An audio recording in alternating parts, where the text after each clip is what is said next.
Narito tayo ngayon upang matunghayan ang nakakakilig, napaka-sweet at talaga ng mga nagtitrending at kinakainaantay ng lahat na love story ni Kalingap Tata at Ate Marjo.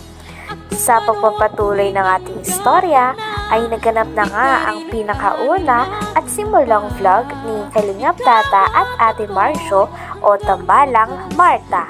Talagang napakatagal lang inaantay ito ng mga manonood, kaya naman nang lumabas ang vlog na to ay talagang sobrang kinilig ang mga viewers.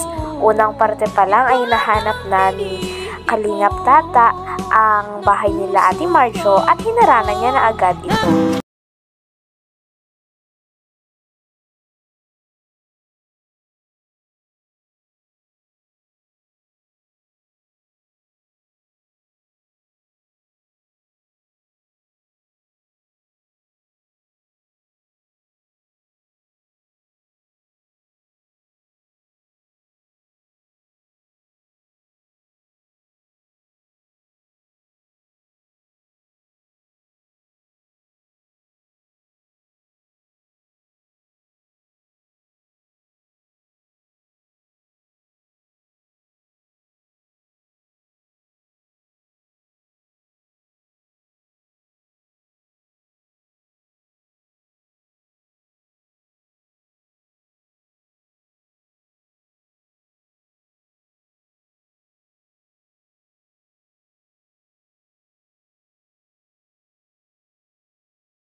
What happened?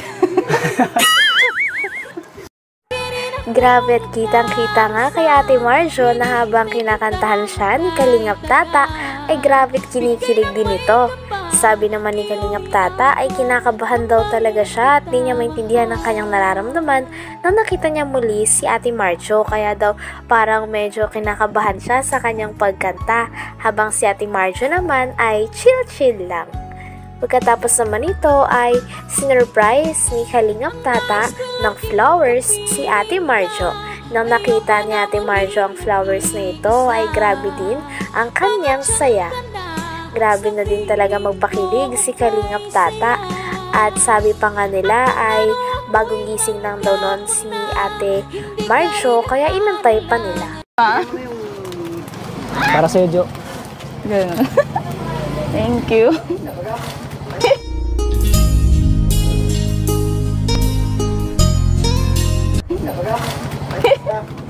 Ay, grabe.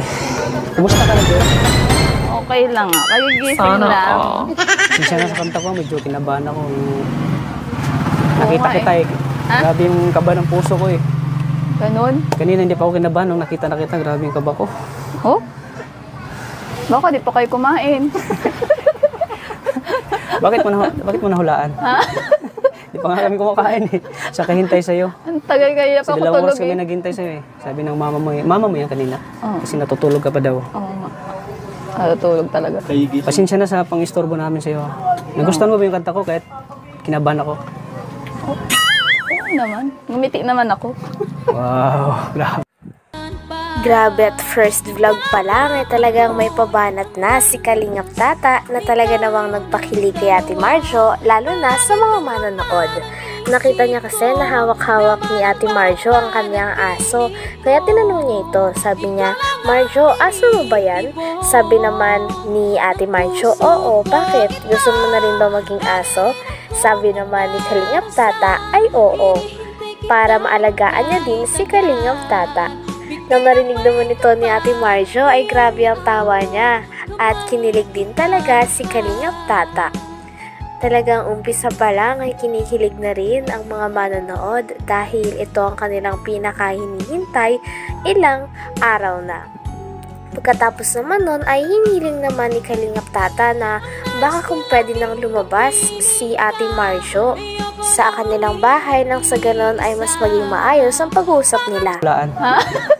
Di pa nga kami kumakain eh. Alam ko ako lang kinakabahan. Pati ikaw din pala. Kinakabahan din siya pero nakita sa kanya mata. Oo. Hindi siya dating yung kinausap natin dati na ano, yung chill-chill lang. Yung parang ano na eh. Parang may kahalong ka ba? Aba. Hindi ko alam eh. Hindi pa talaga ako Kaano-ano ko lang eh. Kumain ka na? Ha? Baka hindi ka rin kumain. Hindi ka Kumain ba ako? Ha? Oo, kumain ako. Kalimutan. Kinantaan ka lang yung tata, nakalimutan mo. Oo. Aso mo yan? Grabe, ang cute ng aso mo ah. Oo, gusto mo? Ano pangalan ng aso mo? Kimi. Ha? Kimi. Kimi? Gusto mo maging aso? Oo. Para malagaan mo ako. Ako'y tinamaan, puso'y tinamaan, sadyang ikaw lang. Sana aso na lang ako. Para lagi mo akong binubuhat. Grabe, ang ganda talaga ni Marjo, ano? Alam mo, nung Curious din si Kalingap Tata kung nagustuhan ba ni Ate Marjo ang kanyang pagkanta kahit kinakabahan ito. Sabi naman ni Ate Marjo ay okay na okay pa rin sapagkat napangiti pa rin siya sa kanta ni Kalingap Tata na Sa Iyong Ngiti. Pagkatapos naman nito ay kinakabahan pa nga rin si Kalingap Tata dahil ito ay kanyang pinakahinihintay. unang kita ko pa sa'yo. Tapos, nung gabi na natutulog ko, napapanaginipan kita eh. Ang ganda kasi ng ngiti mo. Kaya kinantahan kita ng ngiti. Sana all. Bira na kasi makita ng babae na ganyan kong ngumiti. Perfect. Oo, tingnan mo. Grabe, ang ganda. may ano sana ako, ako yung sa iyong ngiti pala. Na humaling, gano'n. Oo. Pwede bang, Sana pwede bang lumabas ka muna dyan sa tindahan mo? Ay, hindi. Forever akong dito.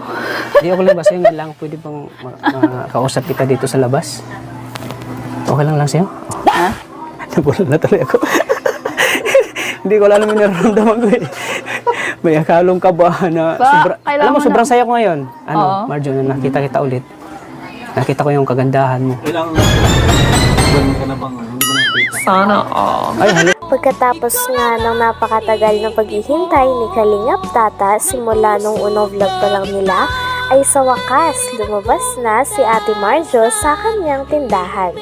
First time nga makita ni Kalingap Tata si Ate Marjo ng harapan at talagang nakatabi niya pa ito habang nagkikwentuhan sila. Talagang hindi nga rin makapaniwala si Kalingap Tata na nasa tabi niya na si Ate Marjo. Pagkatapos naman nito ay sinasabi nga ni Kalingap Tata na talagang si Ate Marjo ang kanyang naiibigan na kahit napakarami na niyang nakitang magandang babae ay kakaiba talaga ang ganda ni Ate Marjo. Kaya naman unang kita niya pa lang ay nabighani kaagad siya. Sabi naman ni Ate Marjo ay sa pool, kaya mas kinilig si Kalingap Tata. Galit ba? Diet ako. Diet? Joke lang. Nagda-diet din naman ako. Pareho tayo nagda-diet.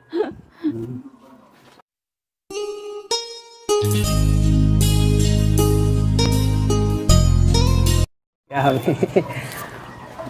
Kanina pa talaga kayo? Oo. Kanina pa kami. Okay lang ba sa'yo na ano? Na? Makausap kita sa ulit? Pakpang nga. Sana Pwede all. upo? Okay lang sa'yo? Oo. Ang ganda talaga ng mga kalingap mo. Mabutit na kapag hintay na. Parang hindi na ako makapagsalita eh, na dito lang ako sa tabi ko. Oo, hanggang mamaya, tulala ka na naman.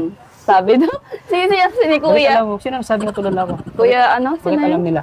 Rock. Starax? Ayun. Rockstar pa naman. Lalo pag nakakita ko ng maganda na katulad mo, lalo ako natutulala eh. Bakit nga ba ganun? Siyempre, Sana all. ang dami ko nang nakita ng mga babae kasi magaganda pero kakaiba ka. Ito na nakita ko yung babae na una ko palang kita talaga tinatamaan ako eh.